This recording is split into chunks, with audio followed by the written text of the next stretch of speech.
ओम शांति। ये बाबा की 2 तारीख की साकार वाणी है। सार है मुरली का। मीठे बच्चे, देही अभिमानी बनो तो विकल्प समाप्त हो जाएंगे। किसी भी बात से डर नहीं लगेगा। तुम फिक्र से फारिग हो जाएंगे। प्रश्न: नए झाड़ की वृद्धि किस तरह से होती है और क्यों? तो बाबा ने कहा, नए झाड़ की वृद्धि बहुत धीरे धीरे और जू मिसल होती है। जैसे ड्रामा जू मिसल चल रहा है, ऐसे ड्रामा अनुसार यह झाड़ भी धीरे धीरे वृद्धि को पाता है, क्योंकि इसमें माया का मुकाबला भी बहुत करना पड़ता है। बच्चों को देही अभिमानी बनने में मेहनत लगती है। देही अभिमानी बने तो बहुत खुशी रहे, सर्विस में भी वृद्धि हो, बाप और वर्षे की याद रहे तो बेड़ा पार हो जाए। ओम शांति। रूहानी बाप बैठ रूहानी बच्चों को समझाते हैं। रूहानी बाप भी अकाल मूर्त है। रूहानी बाप कहा जाता है परमपिता परमात्मा को। तुम बच्चे भी अकाल मूर्त हो।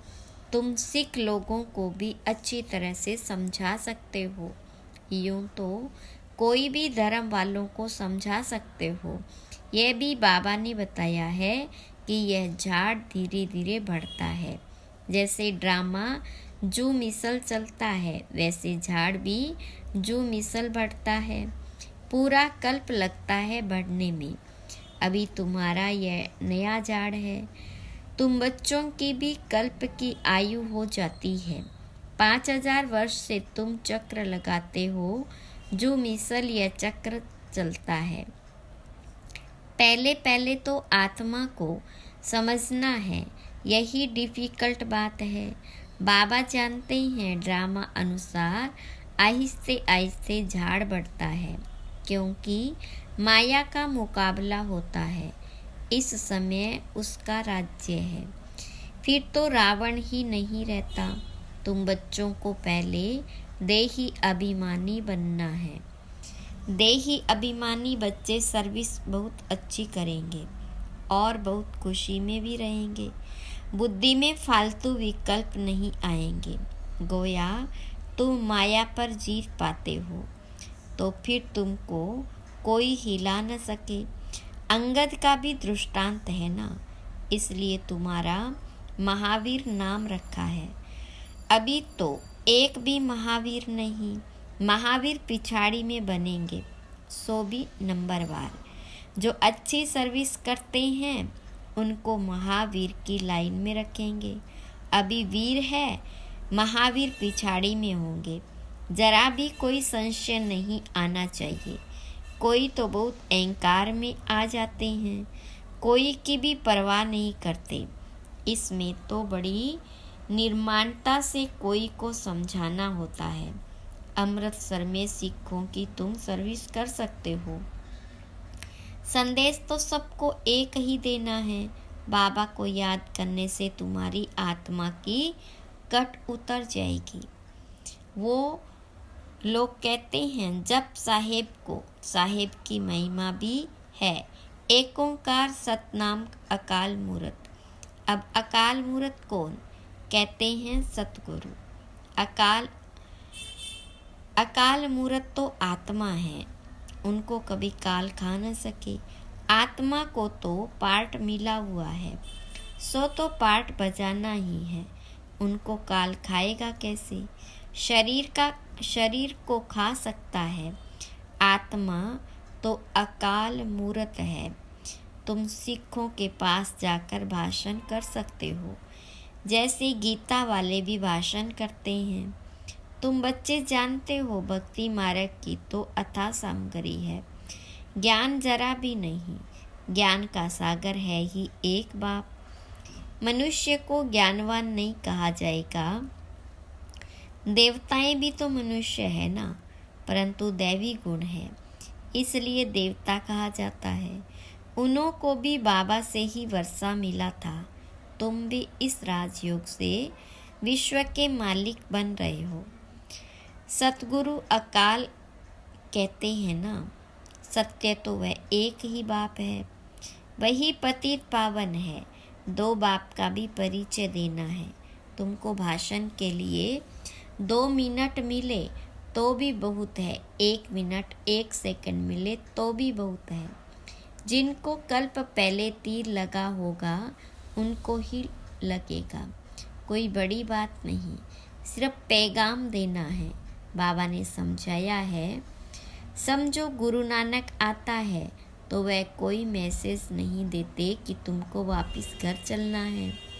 उसके लिए पवित्र बनो। वह तो पवित्र आत्माएं ऊपर से आती है, उनके धर्म की वृद्धि होती है, आते रहते हैं। वास्तव में सदगति दाता कोई मनुष्य हो नहीं सकता। सदगति दाता एक बाप है, मनुष्य तो मनुष्य ही है। फिर समझाया जाता है फलाने धर्म का है। बाबा ने समझाया है, तुम अपने को आत्मा समझो, पवित्र बनो। गुरु नानक ने कहा है, मुँह पलिती कपड़ धोए। यह भी पीछे शास्त्र बनाने वालों ने लिखा है। पहले तो बहुत थोड़े होते हैं, उनको क्या बैठ सुनाएंगे। यह ज्ञान भी बहुत बाबा तुमको अभी देते हैं। बाबा तुमको अभी देते हैं, फिर शास्त्र तो पिछाड़ी में बनते हैं। सतयुग में तो शास्त्र होते नहीं। पहले तो समझाना है, बाप को याद करो तो विकर्म विनाश होंगे। विनाश तो होना ही है। पूछना चाहिए, सर्वव्यापी किसको कहते हो? जिसके यह महिमा गाते हो, एक ओंकार सतनाम, वह तो बाप ठहराना। उनके बच्चे हम आत्माएं भी अकाल मूर्त हैं। हमारा तख्त यह है, हम एक तख्त छोड़ दूसरे पर बैठे हैं, 84 तख्त पर बैठते हैं। अभी यह है पुरानी दुनिया, कितने हंगामे हैं। नई दुनिया में यह बातें हो न सके। वहाँ तो एक ही धर्म होता है। बाबा तुमको विश्व की बादशाही दे देते हैं, तुम्हारे पर कोई चढ़ाई नहीं कर सकते। द्वापर से धर्म स्थापक आते हैं अपने अपने धर्म की स्थापना करने। उनका धर्म जब वृद्धि को पाए, ताकत में आए, तब लड़ाई की बात हो। इस्लामी पहले कितने थोड़े होंगे, तुम्हारा धर्म तो यहाँ स्थापन होता है। वह आते ही द्वापर में है, उस समय ही धर्म स्थापन होता है। फिर 1-2 के पिछाड़ी आते जाएंगे। यह बड़ी समझने की बातें हैं। कोई तो ड्रामा अनुसार कुछ भी धारण नहीं कर सकते। बाबा समझाते हैं, जरूर उनका पद कम होगा। यह कोई श्राप नहीं है। माला तो महावीरों की बनती है। ड्रामा अनुसार अभी एक जैसा पुरुषार्थ तो कर नहीं सकते, आगे भी नहीं किया होगा। कहेंगे फिर हमारा क्या दोष? बाप भी कहते हैं तुम्हारा कोई दोष नहीं है, तकदीर में नहीं है तो बाप क्या कर सकते। समझ सकते हैं कौन कौन किस पद के लायक है। सिखों को भी समझाना है कि साहेब को जपो तो सुख शांति मिले। उनको सुख तब मिलता है जब उनके धर्म की स्थापना होती है। अब तो सब नीचे आ चुके हैं। तुम मानते हो सतगुरु अकाल मूर्त, फिर गुरु किसको कहते हो? सदगति देने वाला गुरु एक है, भक्ति सिखलाने वाले तो ढेर गुरु चाहिए। ज्ञान सिखलाने वाला एक बाप है, तो तुम माताएं उनको समझाओ कि यह है कंगन तुम तो जो पहनते हो, ये भी पवित्रता की निशानी है। तुम्हारा यह मान लेंगे क्योंकि तुम माताएं ही स्वर्ग का द्वार खोलने वाली हो। तुम माताओं को भी ज्ञान का कलश मिला है, जिससे सबकी सदगति हो जाती है। तुम बच्चे अभी अपने को महावीर कहलाते हो। तुम कह सकते हो हम गृहस्थ व्यवहार में रह स्वर्ग की स्थापना कर रहे हैं। रात दिन का फर्क है। यह जटाएं भी पवित्रता की निशानी है।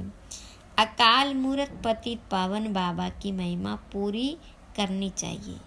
साधु सन्यासी परमात्मा नमः कहते हैं, फिर कहते सर्वव्यापी, यह रोंग है। बाबा की तुम खूब महिमा करो।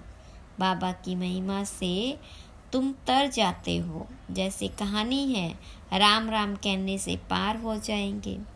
बाबा भी कहते हैं बाप को याद करने से विषय सागर से पार हो जाएंगे। तुम सबको मुक्ति में जाना ही है। तुम अमृतसर में जाकर भाषण करो कि तुम पुकारते हो सतगुरु अकाल मूर्त, परंतु वह अब कहते हैं देह सहित देह के सब धर्मों को छोड़ अपने को आत्मा समझो।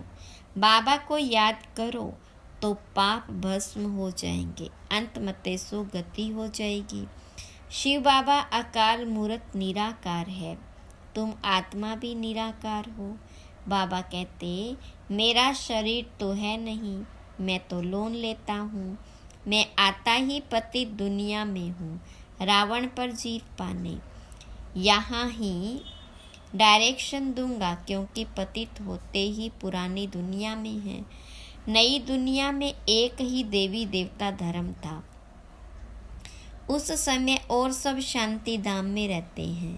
फिर नंबरवार सतो रजोतमों में आते हैं। जिनको सुख बहुत मिलता है उनको दुख भी बहुत मिलता है। तुम्हें सबको बाप का पैगाम देना है कि बाप को याद करो तो घर पहुंच जाएंगे। सदगति सबकी तब होती है जब झाड़ पूरा होता है, सब आ जाते हैं। ऐसे तुम भी किसी को बहुत प्यार और धीरज से समझाओ। तुमको चित्र उठाने की भी दरकार नहीं। वास्तव में चित्र है नयों के लिए। तुम कोई भी धर्म वालों को समझा सकते हो, परंतु बच्चों में इतना योग नहीं जो तीर लगे। कहते हैं बाबा हम हार खा लेते हैं, माया एकदम काला मुंह करा देती है। उनको ये पता ही नहीं पड़ता है कि हम देवता थे, इस समय असुर बन पड़े हैं। अब बाबा कहते अपने को आत्मा समझ बाप को याद करो। बाप का पैगाम सबको देते रहो। बाइस्कोप के स्लाइड्स पर भी लिखो कि त्रिमूर्ति परमपिता परमात्मा शिव कहते हैं मामेकम याद करो तो तुम्हारे विकर्म विनाश होंगे। तुम मुक्ति जीवन मुक्ति पा लेंगे। पैगाम तो सबको देना है ना, स्लाइड्स भी बन जाना चाहिए। इसमें यह जैसे एक वशीकरण मंत्र मन मनाभव का सबको दो। इस पढ़ाई में देरी नहीं लगती, आगे चलकर सब समझेंगे। कोई फिक्र की बात ही नहीं, फिक्र से रहित तो होना ही है। मनुष्य देखो मौत से कितना डरते हैं, यहाँ डरने की तो बात ही नहीं। तुम तो कहेंगे अभी मौत न आए, अभी हमने इम्तिहान ही पूरा कहाँ किया है, अभी यात्रा पूरी नहीं की है, तो शरीर क्यों छूटना चाहिए। ऐसे मीठी मीठी बातें बाबा से करनी है। बहुत अच्छी यानी आदत पड़ जाएगी। यहाँ चित्र के आगे आकर बैठ जाओ। तुम जानते हो हमको बाबा से विश्व की राजाई मिलती है। जो ऐसे बाप को बहुत याद करना चाहिए ना। याद नहीं करेंगे तो सजाएं भोगनी पड़ेगी। बाबा को तो याद पड़ गया है कि हम यह बनने वाले हैं, तो बहुत खुशी होती है कि हम यह बनेंगे। देखने से ही नशा चढ़ जाता है। तुमको भी यह बनना है। बाबा हम आपको याद कर ऐसे बनेंगे जरूर। और कोई काम नहीं है तो यहाँ चित्रों के सामने आकर बैठ जाओ। बाबा द्वारा हमको यह वर्षा मिलता है, यह पक्का कर दो। यह युक्ति कम नहीं है, परंतु तकदीर में नहीं है तो याद नहीं करते। बाबा कहते हैं यहाँ आते हो तो बहुत प्रैक्टिस करो, तो जो कुछ ग्रहचारी होगी वह उतर जाएगी। सीढ़ी के चित्र पर यह विचार करो, परंतु तकदीर में नहीं है तो श्रीमत पर चल नहीं सकते। बाबा रास्ता बताते हैं, माया काट लेती है। बाबा युक्तियाँ बहुत बतलाते हैं। बाप और वर्षे को याद करते रहो। कहते हैं अतीन्द्रिय सुख गोप गोपियों से पूछो, जिनको निश्चय है कि हम बाबा से वर्षा जरूर लेंगे। बाबा स्वर्ग की स्थापना कर रहे हैं, उसका मालिक बनाते हैं। चित्र भी ऐसे बने हुए हैं। तुम सिद्ध कर बताते हो कि ब्रह्मा विष्णु का क्या संबंध है, और किसको भी पता नहीं। ब्रह्मा का चित्र देख मूंझ जाते हैं। स्थापना में टाइम जरूर लगता है, कर्मातीत अवस्था में भी टाइम लगता है। घड़ी घड़ी भूल जाते हैं, ये आदत डालनी चाहिए। नोदा भक्ति वाले भी चित्र के आगे बैठ जाते हैं। हमको दीदार हो, तुम तो यह बनते हो तो तुमको याद करना चाहिए। बैज भी तुम्हारे पास है। बाबा अपना भक्ति मार्ग का मिसाल बताते हैं कि नारायण की मूर्ति से मेरा बहुत प्यार था। वह सब था भक्ति मार्ग। अब बाबा कहते मामे कम याद करो, और कुछ भी नहीं करना है। बाबा कहते हैं हम तो ओबीडेंट सर्वेंट हैं, हमें तुम माथा क्यों टेकते हो। अच्छा, माता पिता बाप दादा का मीठे मीठे सिखी लदे बच्चों प्रति याद प्यार और गुड मॉर्निंग। रूहानी बाप की रूहानी बच्चों को नमस्ते। रूहानी बच्चों की रूहानी बाप दादा को याद प्यार, गुड मॉर्निंग और नमस्ते। धारणा के लिए मुख्य सार। पहली पॉइंट, निर्माणता का गुण धारण करना है, जरा भी अहंकार में नहीं आना है। ऐसा महावीर बनना है जो माया हिला न सके। दूसरी पॉइंट, सभी को मन मनाभव का वशीकरण मंत्र सुनाना है। बहुत प्यार और धीरज से सबको ज्ञान की बातें सुनानी है। बाप का पैगाम सब धर्म वालों को देना है।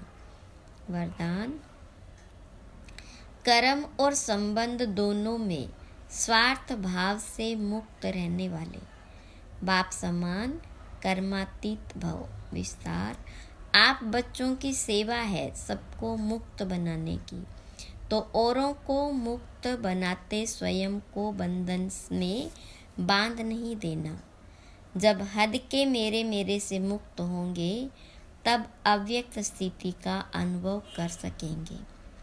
जो बच्चे लौकिक और अलौकिक कर्म और संबंध दोनों में स्वार्थ भाव से मुक्त है, वही बाप समान कर्मातीत स्थिति का अनुभव कर सकते हैं। तो चेक करो कहाँ तक कर्मों के बंधन से न्यारे बने हैं, व्यर्थ स्वभाव संस्कार के वश होने से मुक्त बने हैं। कभी कोई पिछला संस्कार स्वभाव वशीभूत तो नहीं बनाता है। स्लोगन, सम्मान और संपूर्ण बनना है तो स्नेह के सागर में समा जाओ। अव्यक्त साइलेंस द्वारा डबल लाइट फरिश्ता स्थिति का अनुभव करो। अभी तीव्र पुरुषार्थ का यही लक्ष्य रखो कि मैं डबल लाइट फरिश्ता हूँ। चलते फिरते फरिश्ता स्वरूप की अनुभूति को बढ़ाओ। डीप साइलेंस द्वारा अशरीरीपन का अभ्यास करो। सेकंड में कोई भी संकल्पों को समाप्त करने में संस्कार स्वभाव में डबल लाइट रहो। ओम शांति।